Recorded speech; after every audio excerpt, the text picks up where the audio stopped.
Shalom, everyone. As promised, we're going to continue with Proverbs chapter 11. We covered Proverbs chapter 11, verse 1 in our last session. And in this session, we're going to cover the rest of Proverbs chapter 11. And it actually is dealing, chapters 11 and 12 are dealing with the righteous and the wicked. So we probably won't get into Proverbs chapter 12 during this session, but we will be there in Proverbs chapter 11 for the bulk of this session. As always, we're looking at scripture through the eyes of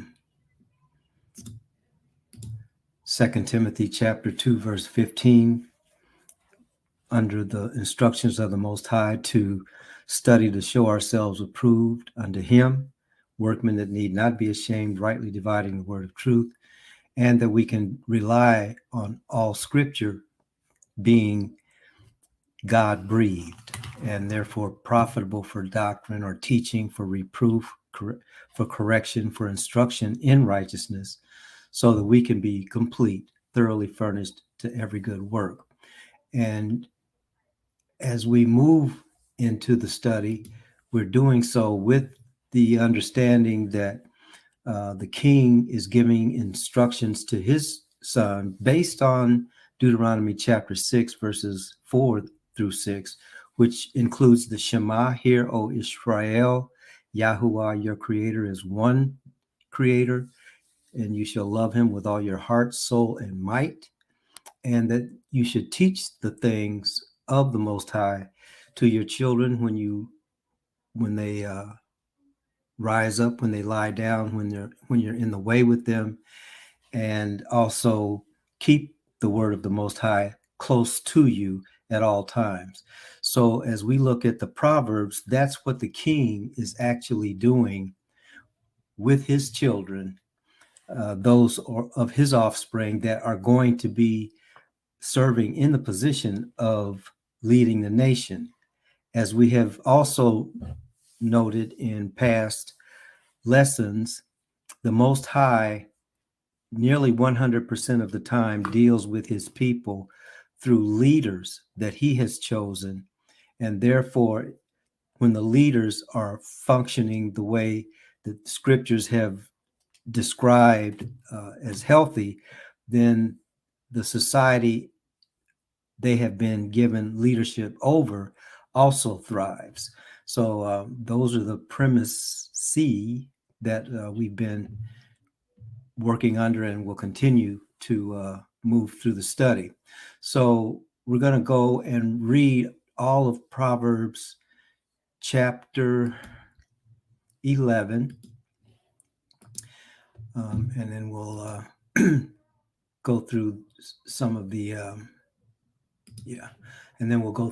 the key points. Okay, so last time we talked about verse 1, dishonest scales are an abomination to Yahuwah, but an accurate weight is his delight.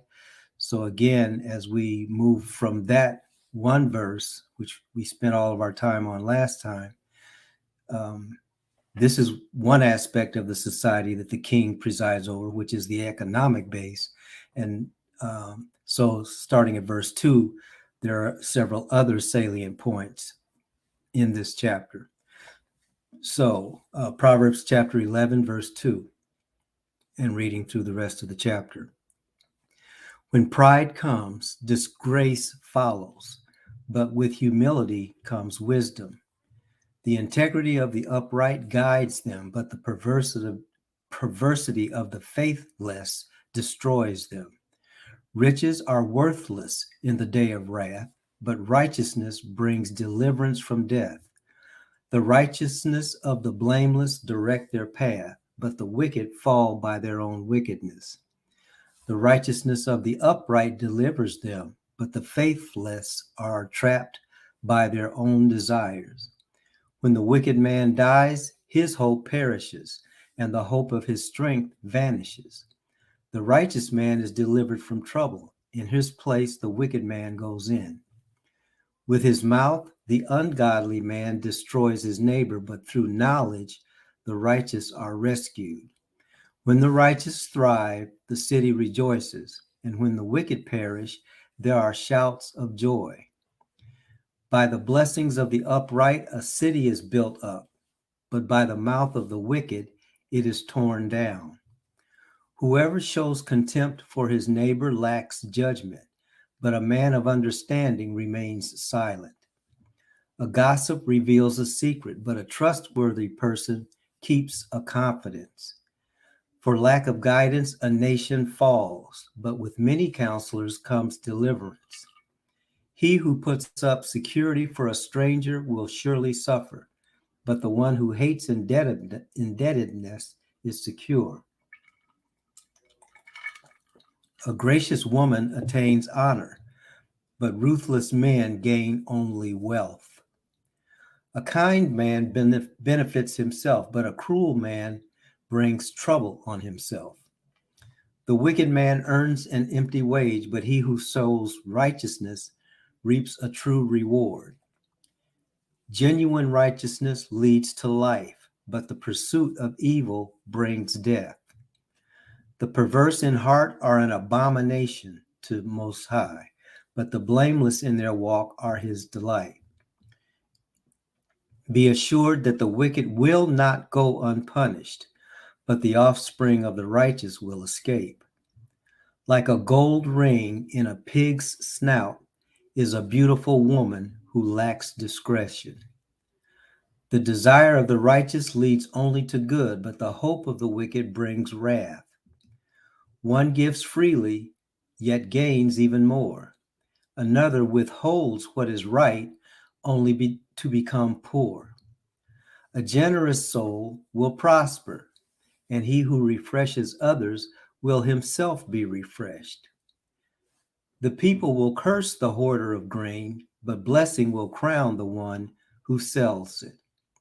He who searches out he who searches out good finds favor, but evil will come to him who seeks it. He who trusts in his riches will fall, but the righteous will thrive like foliage. He who brings trouble on his house will inherit the wind, and the fool will be servant to the wise of heart. The fruit of the righteous is a tree of life, and he who wins souls is wise. If the righteous receive their due on earth, how much more the ungodly and the sinner? So we give thanks to the Father for the reading of his word, and our prayer is that he would show us through his word how to apply these principles as we, first of all, digest them ourselves, and then, as Deuteronomy chapter 6, verses 4 through 6 says, pass this culture to our progeny, whether they be our children or grandchildren, or great-grandchildren for that matter. Okay, so verse 2, when pride comes, disgrace follows, but with humility comes wisdom. What the Most High is telling us through these set of scriptures is that there is a way of righteousness that has benefits, and there is also a way of wickedness that people will be held accountable for. So even though in life as we know it doesn't seem as if it works that way, in fact, it actually does. And so this is what the king is giving to his son. In essence, he's telling his son that there are positive and negative consequences for moving with the blessing of the Most High. And those who move with the blessing of the Most High are called the righteous. Those who choose not to are called the wicked. The righteous act righteously, the wicked act wickedly, and these are the examples of those actions. So the second verse says, when pride comes, disgrace follows. That's an attribute of wickedness. Wickedness is described as being prideful, or people who practice pride are in the category of the wicked. and because of their pride, disgrace will follow. That's a rule that we can see in many areas of life, and certainly the king needs to know that in order to be a good leader. The king is encouraged to be humble. That's why it says, but with humility comes wisdom. In order to rule over people correctly, in order to rule with wisdom, it has to be done with humility. After Solomon passed from the scene, his son Rehoboam was approached by some people who had been abused by his father Solomon, and they were asking for some relief from the burdens that Rehoboam's father had put them under. And so Rehoboam could either be dealing with this from a prideful perspective, or he could deal with it from the perspective of one who is humble. So what he did at the outset was a good thing. He sought the counsel of those who were the elders of the community and asked them, so what do you all think I should do here? And they gave him wise counsel, which is going to come up in the latter part of this lesson. They gave him wise counsel. But then he said, okay, I hear what you're saying. Now let me check with my contemporaries, those who did not have wisdom. Okay. And they're the ones that told him, you should actually double down on what your father did and make it worse on those people. And so that's what he ended up doing. And that prideful act caused him to lose control over the kingdom. That it was under his rulership because of acts such as this that he has chosen to take, that caused the 10 northern tribes to be separated from the southern tribes. That's how Israel became a separate nation, and it was because of his pride that happened. So that's why the king is being told, or excuse me, the king's son is being told, with pride comes disgrace. He was disgraced by taking that prideful position. Whereas if he had followed the humble path that the elders had suggested, he would have prospered, and so would the rest of the nation. The nation would have remained intact. So that's one of the examples that took place in real time with King Rehoboam. Verse 3, the integrity of the upright guides them. Had he been using integrity, that could have guided him. Well, where would he have gotten integrity from? From the elders, from those who had experience dealing with the population. Okay. But then it said, but the perversity of the faithless destroys them. And that's what happened. Okay. Then it goes on to say, verse 4, riches are worthless in the day of wrath. See, there comes a time, or a point in time, when the wickedness that you put out is going to come back on you. Now, in our community, we have a saying, what goes around comes around. Okay. If you send out negative is going to come back to you. So that's true with interpersonal relationships, but it's also true on the level of nationhood. So you can have all the money in the world that you think that you want and need, but if you're putting out things that will bring wrath on you, when the wrath comes, your money's not going to save you. And that's what this is saying. Okay.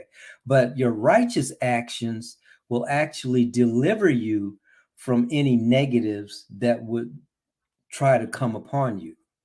And verse 5 says, the righteousness of the blameless directs their path. That's where those who are in positions of leadership want to be. They and we want to be in the position of being blameless. In other words, finding ourselves not under judgment because we are trying to the best of our ability to do what the Most High has given us to do. And therefore, we become blameless, and it's because we're trying to be righteous in accordance with the instructions from heaven, or Torah, that which comes down from heaven. And so that which comes down from heaven then is what directs our path, and that leaves us in a situation of being blameless, not sinless, blameless. In other words, the Father does not blame us for even for the mistakes that we make, because our intent was to be righteous. But then it says, but the wicked fall by their own wickedness. When we seek our own counsel, that is a wicked thing to do. That's why one of the teachings of the children that we haven't yet gotten to. No, actually, we did get to it, but we need to to revisit it. And it's in Proverbs 3, 5, and 6, where the children are told to trust in the Lord with all your heart, and don't lean on your own understanding, but in all your ways acknowledge him. He'll direct your path. He'll make your path straight. He will direct your path. And so when we trust in him, that allows righteousness that comes down from heaven to direct which way we are to walk. Okay. But when we don't do that, then we become like the wicked, and we're going to fall by our own wickedness. Okay. Verse 6, the righteousness of the upright delivers them, but the faithless are trapped by their own desires. That's saying the same thing that verse 5 said, just in a slightly different way. So how do we get righteousness? It comes from above. It comes from the word. That's what Torah is. It's that those sayings which the Most High has given to his people so that his people can live and thrive. So if we don't live by those, then we're trapped by our own desires. Verse 7 says, when the wicked man dies, his hope perishes. In essence, once the wicked is off the scene, anything that person has done or tried to do or wanted to do, it goes into the grave with that person, because it's all a part of that person. The wicked person is not operating with life affirming and life sustaining principles. So therefore, when the wicked person dies, everything that they thought, said, or did die with them. Okay. Whereas the righteous man is delivered from trouble. That's what the scriptures say. Now, so the righteous is delivered from trouble. So where does the trouble go? It goes to the wicked. It accrues to the wicked. And where does the wicked go? In the grave. So trouble follows the wicked to the grave. Verse 9, with his mouth, the ungodly man destroys his neighbor. That's how you can tell godliness from ungodliness. If a person is trying to destroy with his words someone else, that is an ungodly act. That is an ungodly thing. But through knowledge, the righteous are rescued. Okay. So again, the contrast between that which is righteous and that which is wicked or ungodly. Anytime you speak words to destroy somebody, you are an ungodly person. Anytime you speak words to destroy another person, you are an ungodly person. Anytime you speak words to destroy another human being, you are an ungodly person. And so that's what 9 is dealing with. It comes out of your mouth. Well, where did it come from? That comes out of your mouth? It came from your heart. It came from those ungodly thoughts and intents from your heart. Your darkened heart produces ungodly behavior in the form of words. And those words are not directed towards you, which is where they should be directed. They're directed outwardly towards somebody else. It's always somebody else's uh, lack. It's always somebody else's wrongdoing. Okay. So when you find yourself or when you see other people using words for that purpose, you know those are ungodly words. When you see the person in the mirror using words to destroy someone else, you know the person in the mirror is acting in an ungodly way. So through knowledge, the righteous are rescued. What knowledge? The knowledge is I'm not any better than my neighbor. So whatever I'm telling my neighbor about themselves, we're good at telling folks about themselves. We do that really well. But all that finger pointing needs to be directed to the person in the mirror. Okay, verse 10, when the righteous thrive, the city rejoices. See, again, the righteous are those who are in positions of leadership. So when the people who are righteous thrive, the city is also thriving because the righteous can only thrive by Torah. In other words, by the words that come down from heaven to bring life to the righteous. That's how the righteous thrive. And when that happens, it blesses the entire city, not just the person. And that's another way you can tell the righteous from the wicked, because the wicked only bless themselves and their immediate me and mine. That's what the wicked do.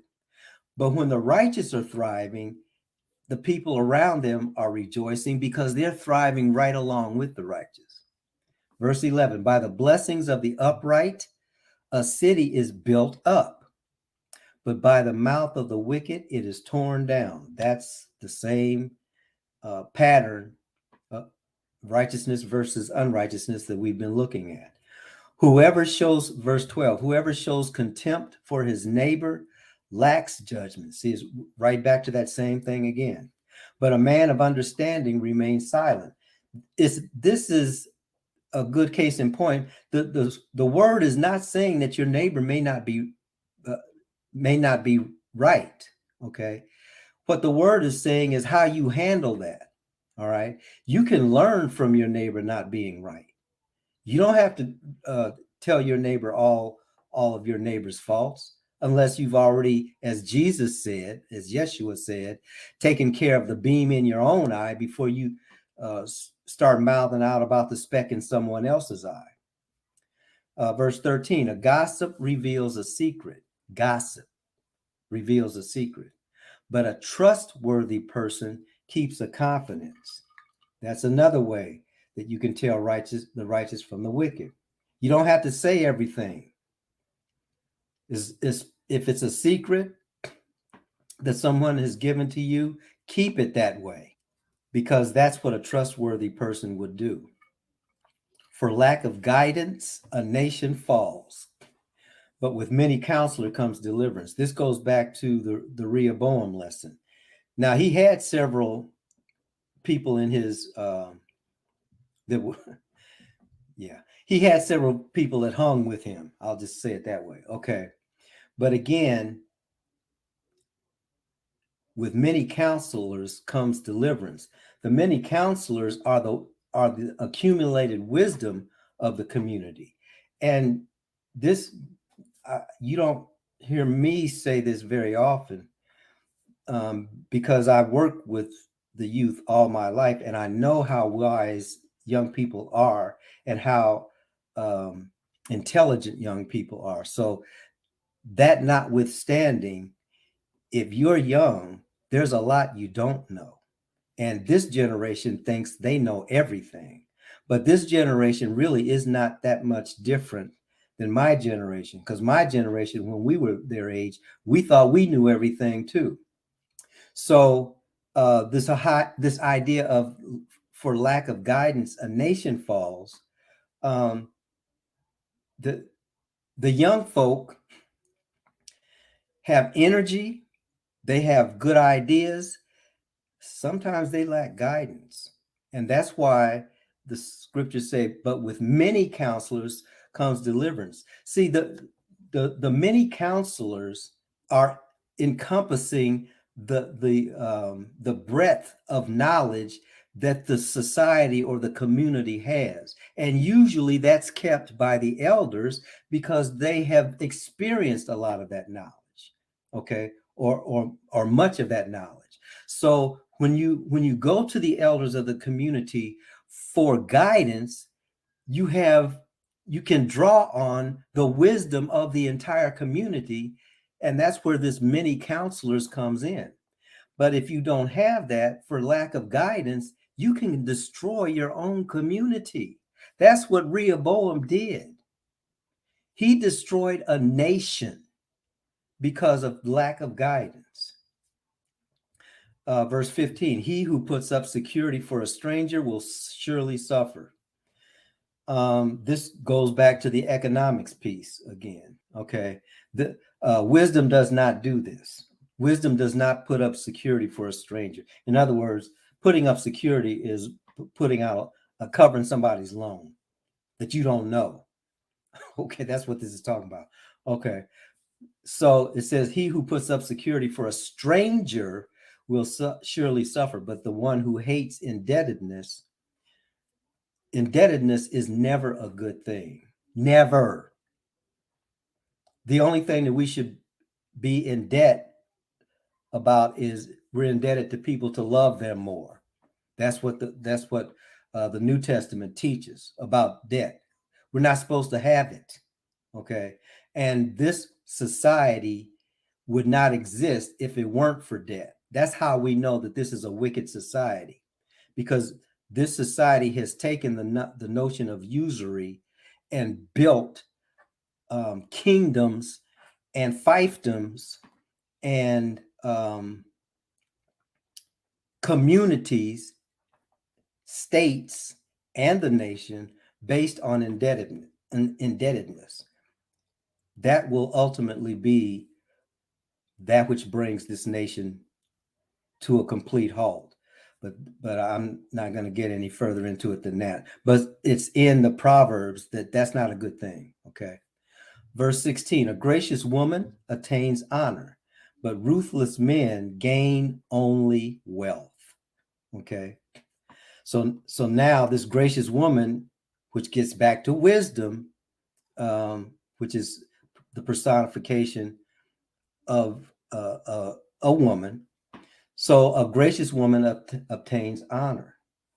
Ruthless men only gain wealth. A kind man benefits himself, but a cruel man brings trouble on himself. Okay. So kindness has its rewards. Cruelty also has its rewards.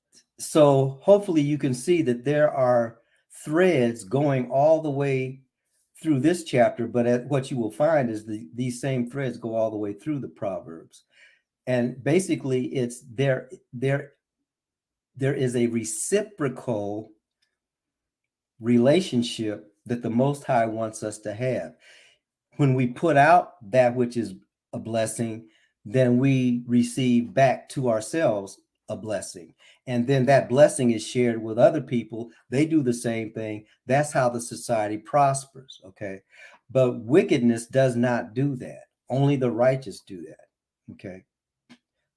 And that's where it says in verse 19, well, actually, verse 18, the wicked man earns an empty wage, but he who sows righteousness reaps a true reward. Same thought, just said in a slightly different way. Verse 19, genuine righteousness leads to life, but the pursuit of evil brings death. When we pursue evil, the end result is death. Now, it may not happen, excuse me, immediately, but it does happen.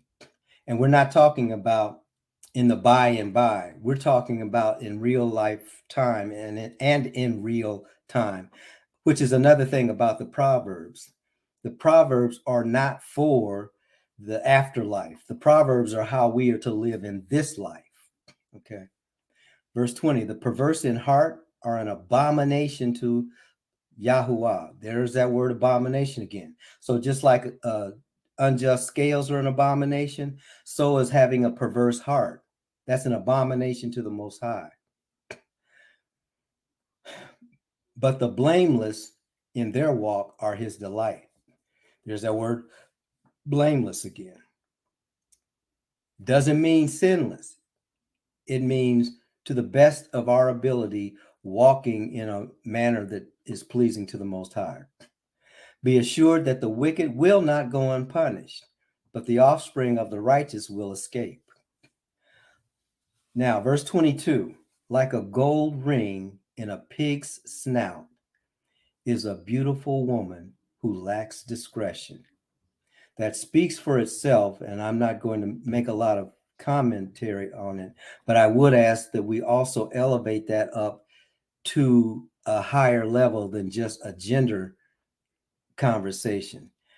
Because see, the real woman of Proverbs, the real woman in Ephesians is the assembly of the Most High. It's the nation of Yasharel. It's the nation of Israel.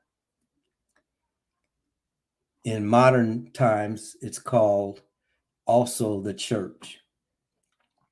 But that's the real woman. So it's like having that woman with a gold ring in a pig's snout if that woman lacks discretion. Okay, so that's really what it's talking about. Now, it's not to remove the idea that a very beautiful woman who acts in a way that reveals the lack of discretion is like putting a precious gold ring in the snout of a pig, and a pig in the nation's understanding is an unclean animal that we're not supposed to have anything to do with. So the last thing you want to do with a pig is put a gold ring in the pig's snout. So that's how bad it is when a beautiful woman lacks discretion. Verse 23, the desire of the righteous leads only to good, but the hope of the wicked brings wrath. One gives freely, yet gains even more. Another withholds what is right, only to become poor. Going right back to the unbalanced scales again. Okay, we are to give freely, because when we give freely, that allows us to receive even more. How does that work? When you give something to someone, you have to actually open your hands and allow that which is in your hand to be taken out of your hand and given as a gift to someone else. Well, once you have your hands open, then someone can put something in your hands and then you get blessed. So that's the thought. Okay, so one gives freely, yet gains even more. Another withholds what is right, only to become poor. If you hold on with a death grip to that which you think is yours, that makes you poor, not rich. And so another way of saying that, a generous soul will prosper. Generosity brings prosperity. And he who refreshes others will himself be refreshed. It's the same idea. Given, it shall be given to you. Pressed down, shaken together, running over, shall man put into your bosom. Okay, that's the principle. And that principle is all the way back in Proverbs. The people will curse the hoarder of grain. This is still on the same thought, still talking really about the dishonest gains.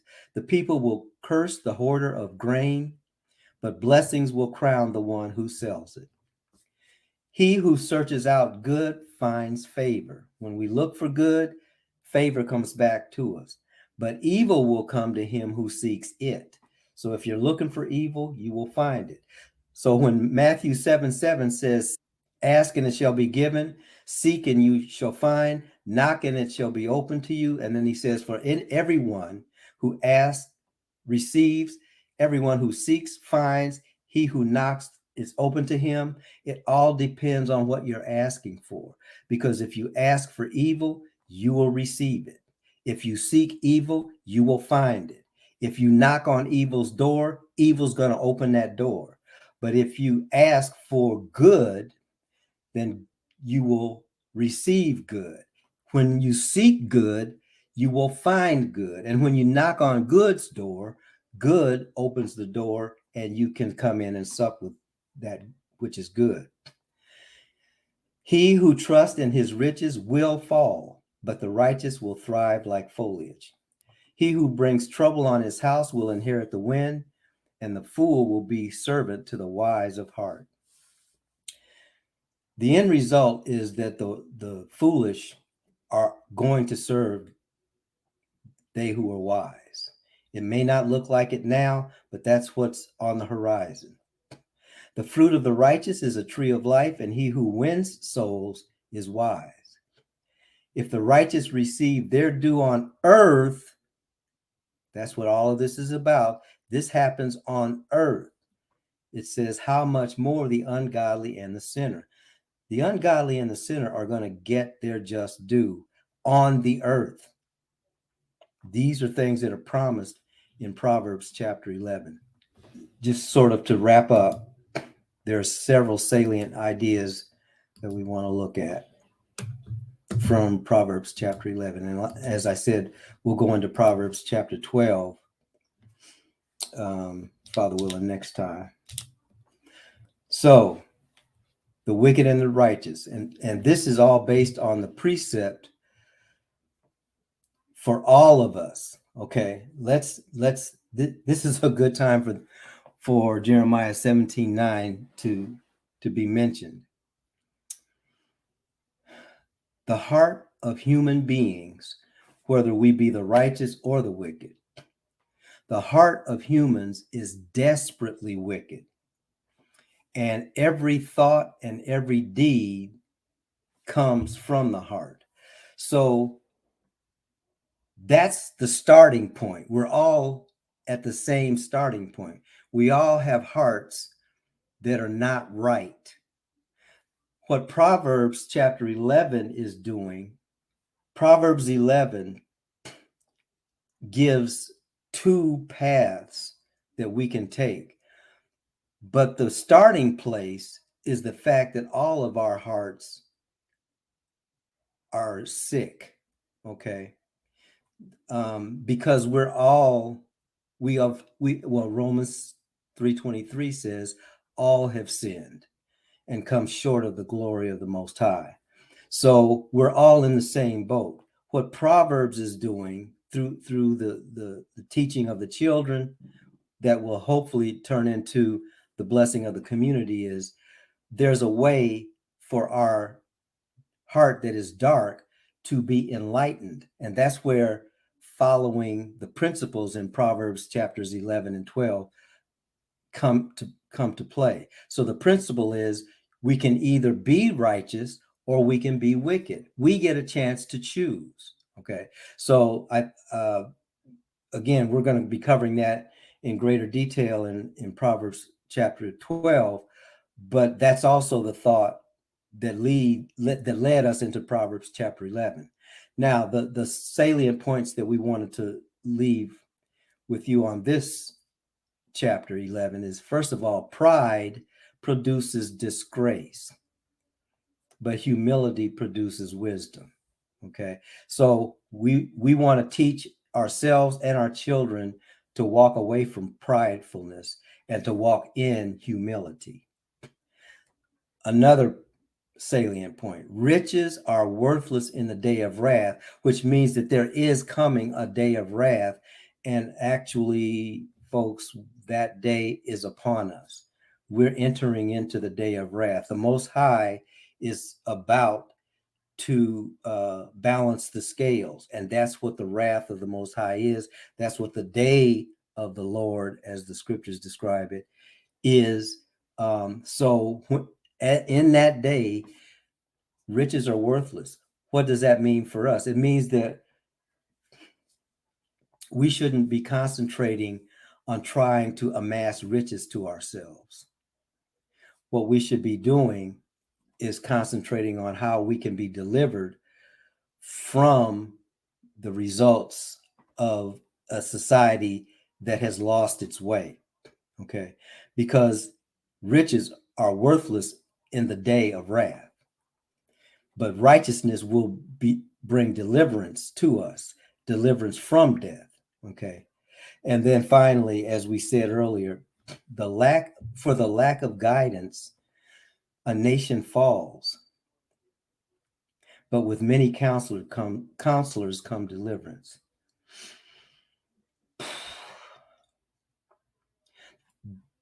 This nation state is falling because it refuses to take the guidance that was on the land before these people and their ancestors ever got here, and will be and that guidance that's on the land will continue in the land after this nation state has fallen in on itself. So for the lack of guidance, this nation state is in the process of falling because the nation state can't take the guidance from the people groups that they either exterminated or had in bondage and are trying to move back in bondage now. That's where the guidance is. We were here before you were. That's what the people are saying. Okay. That's what the many counselors are saying. There's wisdom in how to keep this land functioning in the blessings of the Father, but you won't take the wisdom because that would mean that you'd have to acknowledge the humanity of those that you destroyed and those that you continue to exploit. So that's why the nation is going to fall, because it only has its own idea and own guidance. And its own guidance. Now, when it comes to killing, you will not find a more efficient nation than this one. But when it comes to bringing life to people, this nation has to look outside of itself because it doesn't bring life well. It doesn't even replicate itself well. Well, I'll leave it at that. No, I'll say one other thing. As in most empires, the way that nation states become empires is by imposing their will militarily on other nations surrounding them. That's how they become empires. This nation has military bases in almost every point of the globe. So when it comes to the threat of annihilation, nobody does it better than this nation. But when it comes to producing life, this nation is going to have to get that information from somewhere else besides itself, because all it knows how to do is destroy. And that's the wickedness that is going to be taken off the planet. And it's not just this nation, but we live here, as I've said before. Okay. So that spirit of empire, that spirit of dominance is at the time of its end. It's not dead yet, which means that there's a lot of suffering on the horizon. And it can still be mitigated with a repentant nation. But the repentance has to come from the leadership. And right now, that's not happening. And it hasn't been happening. So prophetically, the word is repent, for the kingdom of heaven is coming upon you. And so as the king was given the blessing to give to his sons, the leaders are being offered the blessing to give to our children and our grandchildren. And that's where the blessing should be, and that's how the Most High's name will be glorified. We give thanks to the Most High for these words of encouragement, these words of instruction. The Most High bless you and keep you. The Most High make his face to shine upon you and be gracious to you. The Most High lift up his countenance upon you